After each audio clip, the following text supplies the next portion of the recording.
Unbrauchbare. What? Unbrauchbare Bindfadenendchen. Unbrauchbare Bindfaden. Bindfaden. The bits of string. Bits of string, Männchen. That was your mother. Bindfadenendchen. Entchen. Entchen, ducks. Yes, the end bits. They're Entchen. So your mother didn't like those kind of people? Well, I don't know. I don't think it was general. It was one particular occasion when she expressed herself contemptuously. I just remember that.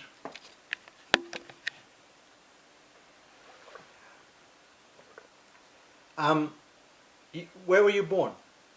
It tells you on the 2nd of July 1929. In Göttingen? Yeah. Yeah. And you grew up, where did you grow up? In Königsberg. Was now Kaliningrad. Yeah. Was it a nice place? I loved our home, yes. Were the Germans nice to you? No. Why not? Because I was Jewish. Even in Königsberg in 1931, they were not nice to you? This was, 1931. I was 2 years old. Oh, right. Well, when did you notice that they were not nice to you? When they chased me on my way back from school.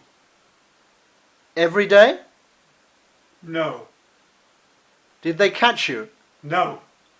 I can run fast. How did they know you were Jewish? I don't know.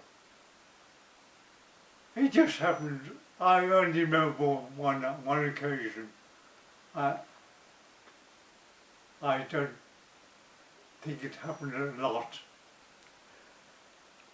Did you see any signs of Hitler in Königsberg or where you were? Yes, there were many processions of military might through the town, and once Hitler actually came to speak, and I was in a huge crowd that was listening to him. Do you remember him? Yes. Really? How old were you? Probably at 8 or 9, just before I came to England. And you remember him? Yes. Oh yes. His voice and delivery were very peculiar to him. Yeah. Were there other Jews in the crowd? I don't know. Was your mother and father were with you? I don't remember, but they must have been. But you would have been a very small person in a crowd. How did you see Hitler? He was a long way away. I just saw him as a little man. But the voice was being sent round, and his voice was being amplified throughout the square in which we all were. Where were your... I want to know how you left Germany and why did you end up separated from your parents? Because my parents went to Berlin to get permission for it all to leave, and the children left separately because they had difficulty for themselves, and we, the children, had some help, I believe, from the Quakers in England. They organised something called the Kindertransport to get children out of Germany. Did I heard that at one time your father had to leave home Yes, the persecution of the Jews came in waves, so I now realise. And there was a time when Jewish males were being arrested and sent to concentration camps, and my father received a message from the local police station that this was going to happen, presumably because they, or at least one of them, were well disposed towards my father, and he went to hide in the woods. Where did he live? For 2 or 3 days, my mother went and fed him while he was hiding in the woods. Did he have a tent? I don't know what he had. I don't remember the details. And then he came back. Yes, he used to tell me one of the things he liked to do was to walk in the Schwarzwald. That's in Freiburg. That's in. Yes, in southern Germany. He liked to do that. So he knew the woods. He knew he knew how to survive. Getting at. He knew how to sort himself out in the wild. Okay, fantastic. He was a doctor. Yes. So he had German patients. Yes, and he was one of those who was probably at the police station who warned him. That was lucky. Yes. Tell me about the day you left. Where were you staying the day you left Germany? We were in Königsberg and travelled to Berlin and took the train from there. And my brother and I sat. But before that, you told me once that you were staying in a synagogue. Oh, that was while my parents were in Berlin getting the permissions to leave, and they had to park us somewhere, and we stayed in the orphanage, which was part of the synagogue in the centre of Berlin, of Königsberg. Okay, and why did you have to leave the synagogue? One of the waves of persecution involved what was called Kristallnacht in, I believe, October 1939 and 1938, sorry. And on that occasion, all the windows of the Jewish shops were smashed, and the synagogues throughout Germany were burnt down. Yes, I heard about that. So was ours, the one to which my brother and I were staying. So what happened then? You were sleeping there?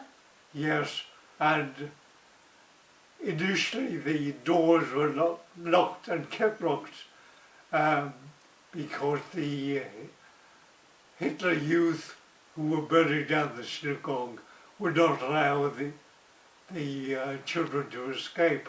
But the firemen overruled them, and eventually the door was opened, and as the synagogue was burning, the children streamed out. Well, how did you notice that you had to leave the synagogue? Oh, there were some adults there, and they told us to go to get dressed while the place was burning. Did you see the flames?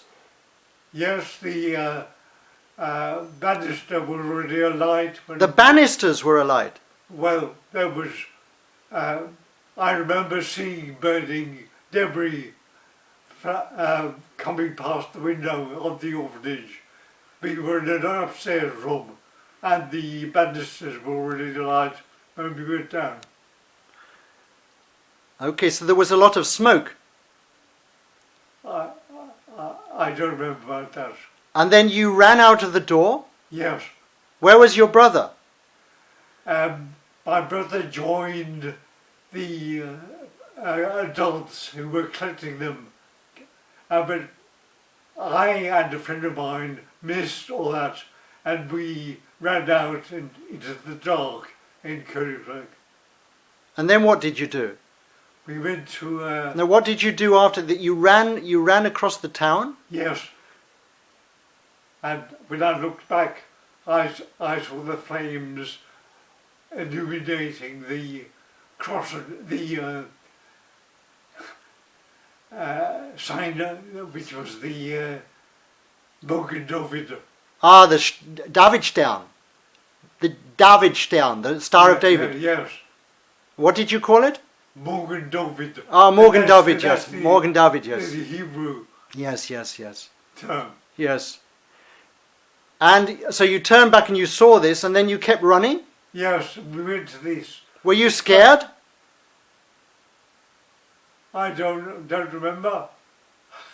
So were you holding the hands of your friend, or just running together? We just ran together. Okay. And we went to this house that he knew about, and it was dark and they were all asleep, so we threw stones at the window up, and then eventually somebody came to the door and took us in. And in the night the Gestapo came and took the man of the house away, and I remember the woman crying as they did so. She was crying. Yes. Okay. And then when my mother and father came back 2 or 3 days later, back to Königsberg, they couldn't find me. They of course found my brother, because he was protected and collected by the authority, the Jewish adults. But they couldn't find me, not for some days. And then eventually they did. And in November, we left by train from Berlin. The whole family? No, only my brother and I, with labels around our necks. Labels round your necks? Yeah, and a suitcase. And the label gave the address in England where we were going to be, It was my aunt's and uncle's place. They had emigrated a few years earlier because they knew, they could see how things were developing. And you told me once that just a moment.